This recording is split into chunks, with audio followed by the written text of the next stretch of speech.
اعوذ باللہ من الشیطان الرجیم پناہ مانگتا ہوں میں اللہ کی شیطان مردود سے۔ بسم اللہ الرحمن الرحیم شروع اللہ کا نام لے کر جو بڑا مہربان نہایت رحم والا ہے۔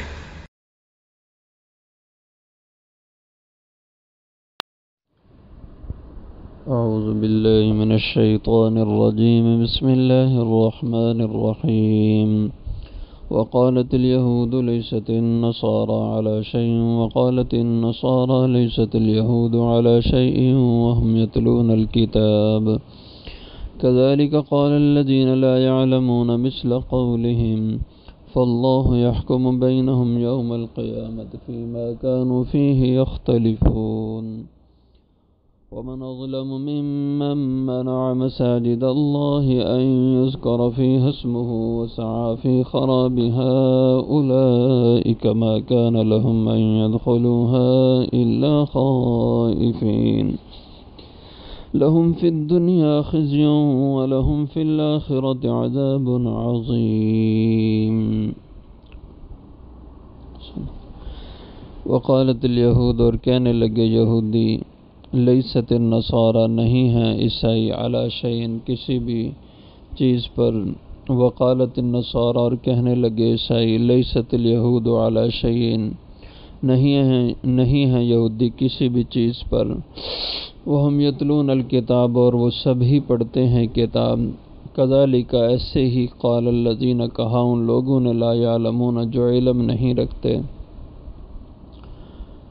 مثل قولہم ان کی بات کی طرح، فاللہ پس اللہ تعالی یحکم بینہم فیصلہ فرمائیں گے ان کے بیچ یوم القیامہ قیامت کے دن، فیما اس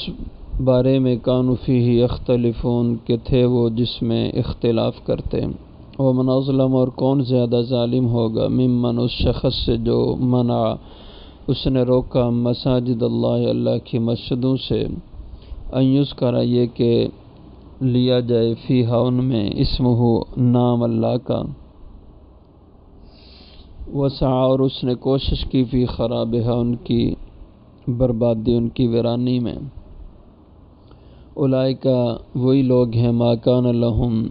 کہ نہیں تھا ان کے لیے مناسب ان یدخلوہا کہ وہ ان میں داخل ہوتے الا خائفین مگر ڈرتے ہوئے، لہم فی الدنیا ان کے لیے دنیا میں خزی اور رسوائی ہے، ولہم اور ان کے لیے فی الآخرت آخرت میں عذاب عظیم عذاب بڑا، وللہ المشرق والمغرب اور اللہ ہی کے لیے ہے مشرق اور مغرب، فینما پھر جس طرف بھی تولو تم منہ پھرو رخ کرو فثم بس اسی طرف ہے وجہ اللہ اللہ کی ذات، ان اللہ واسع علیم بے شک اللہ کشادگی والے ہیں جاننے والے ہیں، وقالو اور کہا ان لوگوں نے اتخذ اللہ ولدا بنا لی ہے اللہ نے اولاد، سبحان اللہ پاک ہے، بل لہو بلکہ اسی کی قبضہ اختیار میں ہے ما فی السماوات والارض جو بھی آسمانوں اور زمین میں ہے، کل لہو سبھی کے سب اس کے لیے قانتون تابع دار ہیں، بدیع السماوات والارض نئے سرے سے پیدا کرنے والا ہے وہ آسمان اور زمین کو، وَإِذَا قَضَى أَمْرًا اور جب وہ فیصلہ کر لے کسی کام کا، فَإِنَّمَا پس بے شک یقول لہو کہتا ہے اسے کن ہو جا فیکون تو وہ ہو جاتا ہے، وقال الذین لا یعلمون اور کہنے لگے وہ لوگ جو نہیں علم رکھتے، لولا یکلمنا اللہ کیوں نہیں ہم سے اللہ باتیں کرتا، او تاتینا یا کیوں نہیں لاتا ہمارے پاس آیاتن کوئی نشانی، کذالک ایسے ہی قال الذین کہا ان لوگوں نے من قبلم جو ان سے پہلے ہوئے مثل قولہم ان کی بات جیسی، تشابہت قلوبہم ملے ہوئے ہیں ان کے دل، قد بینا الآیات تحقیق بیان کر دی ہیں ہم نے کھول کر آیتیں، لقوم یوقنون یقین رکھنے والے لوگوں کے لیے، انا ارسلناک بالحق بے شک ہم نے آپ کو بھیجا حق دے کر، بشیراً خوشخبریاں سنانے والا، وَنَذِيرًا اور ڈر سنانے والا، وَلَا تُسْأَلُ اور آپ سے نہیں پوچھا جائے گا، عن اصحاب الجحیم دوزخ والوں کے بارے میں۔ یہود و نصارہ کی پہلے بھی خرابیاں بیان کی گئیں، اخلاق کی گراوٹ کی باتیں، اب مزید ان کا بیان ہے۔ پہلے تو یہ کہتے تھے جنت میں صرف ہم ہی نے جانا ہے اور ہمارے سوا کوئی جنت میں جانے والا نہیں ہے۔ اب یہاں بیان ہے کہ آپس میں بھی وہ ایک دوسرے کو برداشت نہیں کرتے تھے۔ ایک ہے کہ یہودی اور عیسائی مسلمانوں کے خلاف، اور ایک ہے خود آپس میں بھی ایک دوسرے کے خلاف۔ کیسے؟ وقالت الیہود اور یہودیوں نے کہا لیست النصارى علی شیء، عیسائی نہیں ہے کسی چیز پر، یعنی عیسائیوں کی کوئی بنیاد نہیں ہے مذہب کی، یہ جھوٹے مذہب اور باطل مذہب پر ہیں۔ وقالت النصارى اور عیسائیوں نے کہا لیست الیہود علی شیء، نہیں ہے یہودی کسی چیز پر، یعنی یہودیوں کا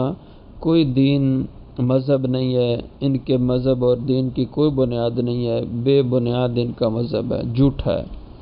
وَهُمْ يَتْلُونَ الْكِتَابَ، اللہ فرماتے ہیں حالانکہ یہ سبھی کتاب پڑھتے ہیں اور سب سچے ہیں۔ اپنے زمانے میں یہودی بھی سچے تھے، عیسائی بھی سچے تھے،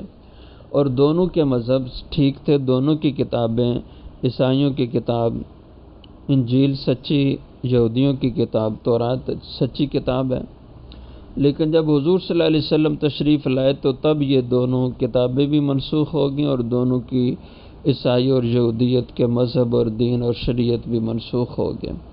اب صرف اسلام ہے اور یہ سب پہلے کی چیزیں ختم۔ لیکن ان کے زمانے میں جب حضور کی ابھی آمد نہیں ہوتی اس سے پہلے دونوں یہ سچے تھے،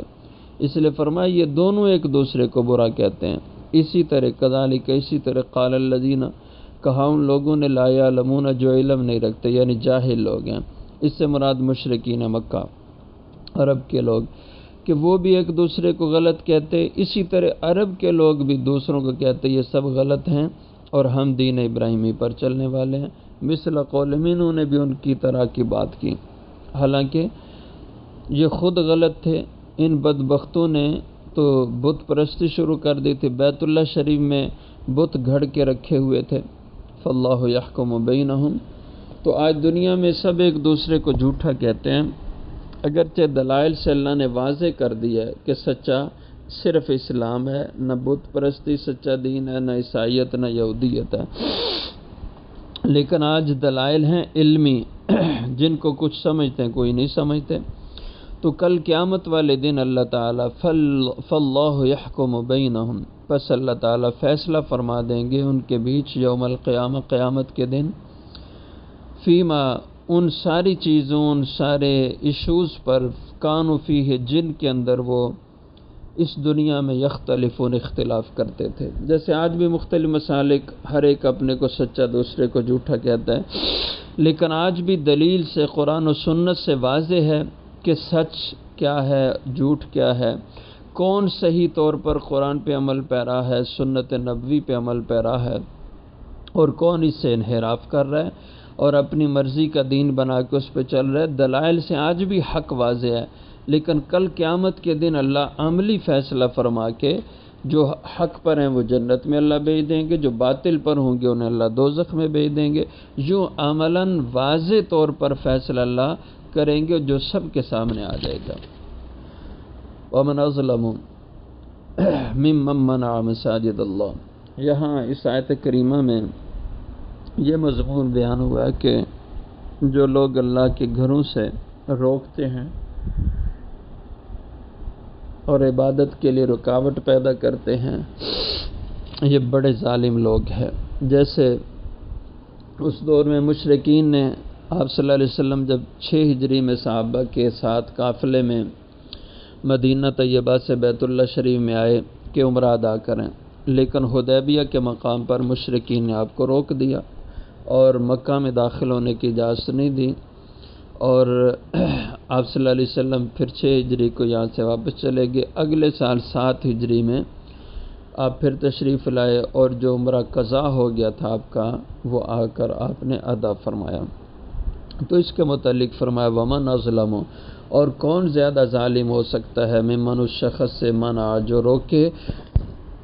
مساجد اللہ، اللہ کی مسجدوں سے، ان یذکر اس عمل کو کہ لیا جائے فی اسمہ ان مساجد میں اللہ کا نام، چونکہ یہ مساجد ہیں اسی لیے کہ اللہ کی عبادت ہو، اللہ کا یہاں پہ ذکر اذکار ہو، اعمال ہوں مساجد میں۔ وَأَنَّ الْمَسَاجِدَ لِلَّهِ، مسجدیں تو ہیں ہی اللہ کے نام کو بلند کرنے کے لیے اور اللہ کی عظمت کی جگہیں۔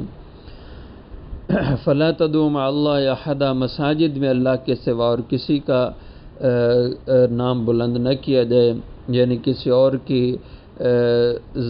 اللہ کی ذات کے ساتھ کسی اور کو شریک نہ بنایا جائے۔ یہ تو خالص اللہ کی توحید کے مرکز ہیں مساجد۔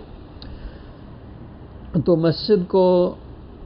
ایسے استعمال کرنا کہ جس کی وجہ سے عبادت کرنے والوں کی عبادت میں خلل واقع ہو، یہ جائز نہیں ہے۔ مثلا یہ کہ مساجد میں آ کر شور شرابہ کرنا، دوسرے نماز پڑھنے والوں یا ذکر اذکار کرنے والوں، تلاوت کلام کرنے والوں کے عمل میں خلل ہو، یہ گناہ کا کام ہے، اس آیت کے زمرے میں آئے گا کہ یہ ظلم کی بات ہے۔ اسی طرح مساجد کے ماحول کو ایسے پراگندہ کرنا لڑائیوں جھگڑوں کے ذریعے سے یا کسی کی اجارہ داری کے ذریعے سے کہ دوسروں کی عبادت میں خلل واقع ہو، یہ غلط ہے۔ ایسے ہی نیکی کے ساتھ کسی کے عمل میں خلل پیدا کرنا، مثلا کوئی شخص نماز پڑھ رہا ہے تو دوسرا آدمی بلند آواز سے ذکر کرنے لگے، یہاں تک کہ قرآن کی تلاوت بھی اگر وہ کرتا ہے بلند آواز سے جس سے دوسرے کی نماز میں خلل واقع ہو، تو اس کی اجازت نہیں ہے، ممنوع ہے۔ اور باقاعدہ فقہ کی کتابوں میں تفاسیر میں یہ موجود ہے، تفسیر مظہری میں موجود ہے کہ مسجد میں اگر ایک بھی نمازی نماز پڑھ رہا ہو تو بلند آواز سے قرآن پاک کی تلاوت کرنا یہ جائز نہیں ہوگا۔ اسی طرح مشکوٰۃ شریف کی شرح مرقات میں ملا علی قاری رحمہ اللہ فرماتے ہیں، رفع الصوت فی المساجد ولو بالذکر حرام، مساجد میں اونچی اونچی آواز سے شور کر کے ذکر اللہ کرنا یہ ناجائز اور ممنوع ہے، اس کی اجازت نہیں ہے۔ نمازی نماز پڑھیں اور ذکر بلند آواز سے کیا جائے بالکل ناجائز ہے۔ قرآن پڑھنے کی اجازت نہیں تو ذکر تو دوسرے درجے میں ہے۔ اس لیے مساجد میں کوئی ایسا عمل جو دوسری عبادت کرنے والوں کی عبادت میں خلل کا ذریعہ بنے، اس کی اجازت نہیں ہے اور یہ ٹھیک نہیں ہے۔ وسعی فی خرابہا، وہ اس سے زیادہ ظالم کون ہو سکتا ہے جو کوشش کرے مساجد کے اندر خرابہا، ان کے ماحول کو خراب کرنے، پراگندہ کرنے اور ان کی آبادی کو متاثر کرنے کے لیے جو کوئی بھی عمل کرے وہ بڑا ظالم انسان ہے۔ اس لیے مساجد کے ادب کو ملحوظ رکھنا چاہیے اور مساجد میں جو آنے والے لوگ ہیں ان کو دوسرے نمازیوں کی رعایت کرنا چاہیے، اور مساجد میں جو کمیٹیوں کا نظام بنا ہے اس میں بھی کوئی ایسی صورت، کوئی عہدے دار، کوئی بھی شخص نہ بنائے جس سے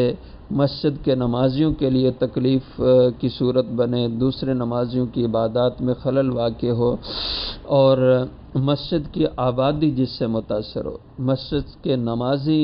وہ نماز پڑھنا اس مسجد میں چھوڑ دیں انتظامیہ کی وجہ سے یا کسی اور خرابی کی وجہ سے، یہ مسجد کی آبادی کو متاثر کرنا۔ وسعی فی خرابہا، یہ بڑا ظلم ہے کہ کوئی شخص مسجد کو ویران کرنے کے لیے کوشاں ہو۔ اولئک ما کان لہم، تو ایسے ہی لوگ ہیں کہ نہیں ان کے لیے یہ مناسب تھا، ان کے لیے اس کوئی اجازت نہیں تھی ان یدخلوہا، کہ وہ مساجد میں داخل ہوں تو شور شرابہ کریں اور مساجد میں اپنی بڑائی کا اظہار کریں، اپنی چودراہٹ کو ظاہر کریں۔ الا خائفین، انہیں تو چاہیے مسجدوں میں آئیں تو خوف کی حالت میں آئیں، اللہ کا خوف ان کے اوپر مسلط ہو اور سہمے ہوئے عاجزانہ انداز میں مساجد میں آئیں۔ اللہ معاف کرے، آج کل لوگ مسجدوں میں آتے ہیں ایسے باہر گلی سے آئے، مسجد کے دروازے میں داخل ہوئے، وہی گپے ہانکتے ہوئے مسجد میں آگے اور کوئی خیال نہیں ہم کس بڑی عظیم بارگاہ میں داخل ہو رہے ہیں، کس مقام میں ہم آگے، کوئی اندازہ نہیں۔ مسجد میں داخل ہو کر اونچی اونچی آوازوں سے گپے ہانک رہے ہیں، شور کر رہے ہیں، یہاں تک اللہ معاف کرے بعض لوگ لڑائی جھگڑا مسجد میں شروع کرتے ہیں، گالم گلوچ شروع کرتے ہیں۔ یہ بہت بڑی مسجد کی بے ادبی ہے اولئک ما کان لہم ان یدخلوها الا خائفین، لوگ جب مسجد میں آئیں تو سہمے ہوئے اللہ کے خوف سے آئیں، عاجزانہ انداز میں آئیں۔ لہم فی الدنیا، جو لوگ یوں مساجد کے احترام کو ان کا خیال نہیں رکھتے، ان کے تقدس کو پامال کرتے ہیں، تو یہ لوگ ان کے لیے دنیا میں رسوائی ہے۔ وَلَهُمْ فِي الْآخِرَةِ عَذَابٌ عَظِيمٌ، اور ایسے لوگوں کے لیے آخرت میں بڑا عذاب ہوگا جو مساجد کا دروازہ عبادت گزاروں کے لیے بند کر دے، مساجد کو ویران کرنے کی صورتیں بنائیں اور مساجد کے تقدس کا خیال نہ کریں۔ بہت ان کے لیے وعید کی بات ہے، اس کا خیال رکھنا چاہیے۔ وَلِلَّهِ الْمَشْرِقُ وَالْمَغْرِبُ، یہاں سے قبلہ کی تبدیلی کے حوالے سے جو یہود و نصارہ پراپیگنڈا کرتے تھے اس کا اللہ نے رد فرمایا۔ پہلے چونکہ قبلہ بیت المقدس تھا جو یہودیوں کا قبلہ تھا، پھر اس کو بدل کر کے مدینہ طیبہ میں مسجد حرام بیت اللہ شریف خانہ کعبہ کی طرف قبلہ کر دیا گیا، اور اس وقت آپ صلی اللہ علیہ وسلم مسجد نبوی سے دور کم و بیش 1 میل کے فاصلے پر ایک محلہ تھا قبیلہ بنو سلمہ کا، قبیلہ بنو سلمہ کے ہاں جو مسجد تھی اس میں آپ صلی اللہ علیہ وسلم ظہر کی نماز ادا کر رہے تھے، اور بعض جگہوں میں شاید عصر کی نماز کا بھی بیان ہے کہ نماز کی 2 رکعتیں ہوئی تھیں، آپ صلی اللہ علیہ وسلم نماز پڑھا رہے تھے کہ جبریل امین نے آ کے حکم سنایا کہ اب قبلے کا حکم اللہ کی طرف سے تبدیلی کا آ گیا، آپ مسجد حرام کی طرف منہ کر کے نماز پڑھیں۔ تو اسی دوران مسجد کے اندر نماز ہی کی حالت میں 2 رکعتوں کے بعد آپ نے رخ تبدیل کر کے بیت اللہ کی طرف کر دیا، تو اگلی 2 رکعتیں آپ نے بیت اللہ کی طرف خانہ کعبہ کی طرف رخ کر کے نماز پڑھی، اسی لیے اس مسجد کا نام مسجد قبلتین رکھ دیا گیا۔ آج جو حجاج عمرہ کے لیے حج کے لیے جاتے ہیں تو وہاں جا کے 2 نفل پڑھتے ہیں، تو آج اس میں اب بھی نشان موجود، آپ جس رخ پہ نماز پہلے پڑھ رہے تھے اور پھر اسی دوران نماز میں تبدیلی کا تو اس مسجد میں ایک ہی نماز 2 قبلوں کی طرف ادا کی گئی۔ تو اس پہ یہودی کہتے ہیں عجیب ہے، ان کا کوئی قبلہ ہی نہیں، کبھی کوئی قبلہ کبھی کوئی قبلہ۔ تو اللہ نے فرمایا وَلِلَّهِ الْمَشْرِقُ وَالْمَغْرِبُ، سمتوں میں کیا رکھا ہے؟ سمتیں سب اللہ کی ہیں، اللہ کی سمت ہے مشرق اور اللہ کی سمت ہے مغرب۔ فَأَيْنَمَا تُوَلُّوا، پس جس طرف بھی تم اپنا چہرہ کرو، اپنا رخ کرو، فَثَمَّ وَجْهُ اللَّهِ، تو اللہ کی ذات اسی طرف ہے، اس لیے یہ کوئی ایشو کی بات نہیں، اللہ کا حکم ہے، اللہ کی مرضی، پہلے اس نے وہ قبلہ رکھا اب یہ رکھا۔ ان اللہ واسع علیم، بے شک اللہ وسیع علم والے ہیں،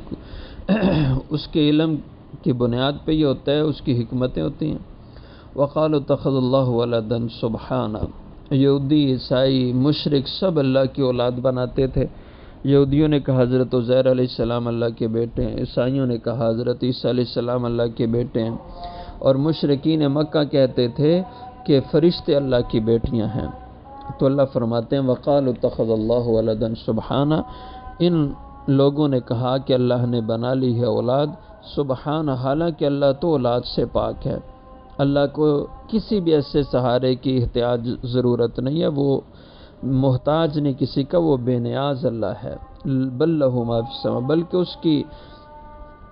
قدرت میں، اس کے دائرہ اختیار میں وہ سب مخلوقات ہیں جو آسمانوں میں ہیں، جو زمینوں میں ہیں، کل لہ قانتون، یہ سب کی سب مخلوقات اللہ کے تابع دار ہیں، اس کے آگے قانتون جھکنے والے ہیں۔ بدیع السماوات والارض، ابتداءً پیدا کرنے والا ہے وہ آسمانوں زمین کا۔ بدی کے معنی ہوتے ہیں نئے سرے سے کسی چیز کو وجود دینا، نو ایجاد، اور بدیع السماوات آسمانوں کو ابتداءً پیدا کرنے والا بغیر نمونے کے، جب کوئی ان کا نمونہ مادہ نہیں تھا اس وقت اللہ نے ان کو بنایا۔ اسی سے لفظ بدعت نکلا ہے کہ نئی ایجاد، نو ایجاد کردہ چیز، اس کو بدعت کہا جاتا ہے۔ اور یہ چیز دین میں بھی نو ایجاد ہوتی ہے اور دنیا میں بھی نو ایجاد ہوتی ہے۔ دنیا کے لحاظ سے نو ایجادات، آج نت نئی چیزیں وجود میں آ گئی ہیں، گاڑیاں آ گئی ہیں، موبائل آ گئے ہیں، گھڑیاں آ گئی ہیں اور نئی نئی چیزیں ایجاد ہوئی ہیں، یہ دنیا کی لائن میں 9 ایجادات ہیں، اور دین کی لائن میں 9 ایجادات، نئی چیزیں جو وجود میں آئی ہیں جن کو بدعت کہا جاتا ہے۔ آج بہت سی ایسی چیزیں ہیں جو نیکی اور دین کے نام پہ وجود میں آئی ہیں اور وہ اصل دین میں نہیں تھی، دین میں ان کا وجود نہیں تھا، اپنی طرف سے بنائی گئی ہیں، اور یہ چیز مذموم ہے، بری ہے۔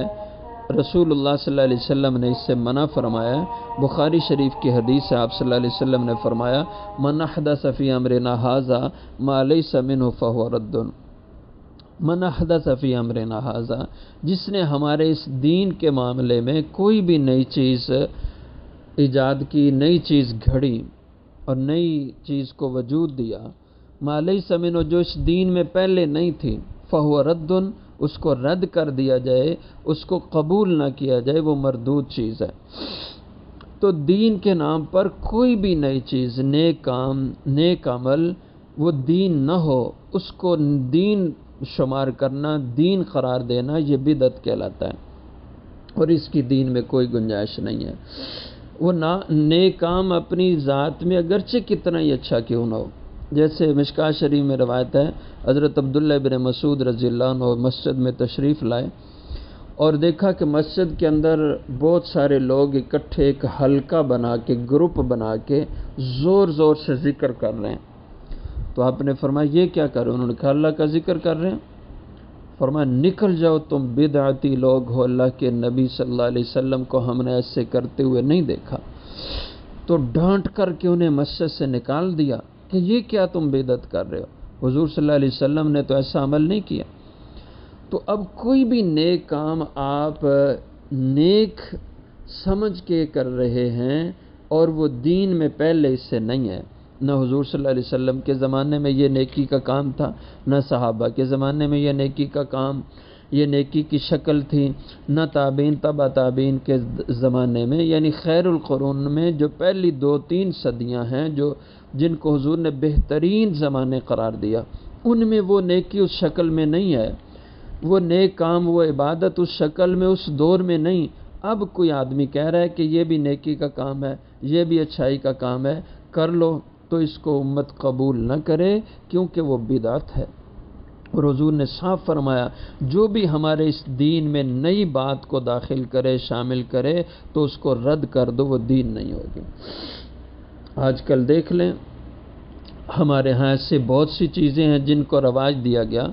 اذان شروع ہوتی ہے اس سے پہلے اعوذ باللہ بسم اللہ پڑھا جاتا ہے، اور صلاۃ سلام بھی لوگ کہیں پڑھتے ہیں، بعد میں بھی ایسا ہی ہوتا ہے۔ اب دیکھیے یہ کام نیک سمجھ کے کیا جا رہا ہے، اب حضور صلی اللہ علیہ وسلم کے زمانے میں نہیں تھا، رسول اکرم صلی اللہ علیہ وسلم کے بعد صحابہ کے زمانے میں یہ عمل نہیں تھا۔ اذان ہوتی تھی، اللہ اکبر سے لا الہ الا اللہ پہ ختم ہو جاتی تھی، اس کے ساتھ شروع یا بعد میں کوئی اور کلمات نہیں کہے جاتے تھے۔ اب اسی طرح کی اذان ہو تو یہ دین ہے، اور اس کے اندر شروع یا بعد میں اور کلمات آپ لگا لیں، کتنے ہی اچھے کیوں نہ ہو، اعوذ باللہ اچھا کلمہ ہے، بسم اللہ اچھا کلمہ ہے، درود شریف اچھا کلمہ ہے، بڑے نیک کام ہیں اپنی جگہ، لیکن حضور کے طریقے کے اور صحابہ کے طریقے کے خلاف ہیں، لہٰذا اس کو بدعت کہا جائے گا۔ اسی طرح بہت سے کام دین کے جن کو نیکی سمجھ کے کیا جائے وہ دین نہ ہوں تو یہ بدعت ہوتے ہیں، اور یہ مذموم چیز ہے، اللہ کو یہ پسند نہیں ہے۔ رسول اللہ صلی اللہ علیہ وسلم نے اس کی سختی سے وعید اس کے اوپر فرمائی ہیں۔ تو فرمایا بدیع السماوات والارض، وہ ابتداءً پیدا کرنے والا ہے، بغیر نمونے کے پیدا کرنے والا ہے وہ اللہ آسمان اور زمین کو۔ وَإِذَا قَضَىٰ أَمْرًا، اور جب وہ فیصلہ کر لے کسی امر کا، کام کے کرنے کا، فَإِنَّمَا يَقُولُ لَهُ، اس کی اتنی بڑی قدرت ہے کہ بے شک وہ کہتا ہے لہو اس کو، کن ہو جا، فیکون، تو وہ چیز فوراً ہو جاتی ہے۔ وہ اتنی بڑی قدرت کا مالک اللہ ہے۔ وَقَالَ الَّذِينَ لَا يَعْلَمُونَ، اور کہنے لگے وہ لوگ جو نہیں علم رکھتے، جاہل ہیں، لولا یکلمنا اللہ، کہ کیوں نہیں ہم سے اللہ کلام کرتا، کہ اللہ ہم سے کلام کر کے کہ یہ سچے رسول ہیں، ہم ان کو مان لیں، یہودی، عیسائی اور اسی طرح مشرکین عرب بھی یہ بات کہتے تھے، اوتاتین آیا، یا کیوں نہیں لاتا ہمارے سامنے اللہ کوئی نشانی، یعنی ہماری مرضی کی کوئی نشانی، کوئی معجزہ دکھائیں۔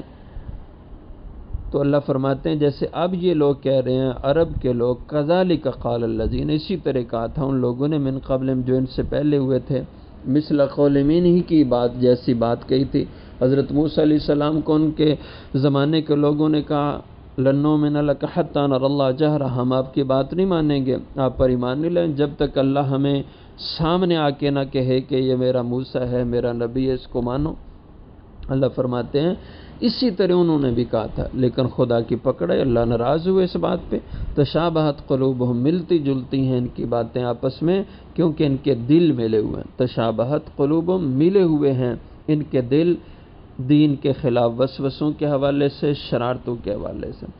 قد بینا الآیات، تحقیق ہم نے واضح کر کے بیان کر دی ہیں آیتیں، لقوم یوقنون، ہر ایک کے لیے ہیں، لیکن ان کو جو ان سے فائدہ اٹھاتے ہیں یہ وہی لوگ جو یقین رکھنے والے ہیں۔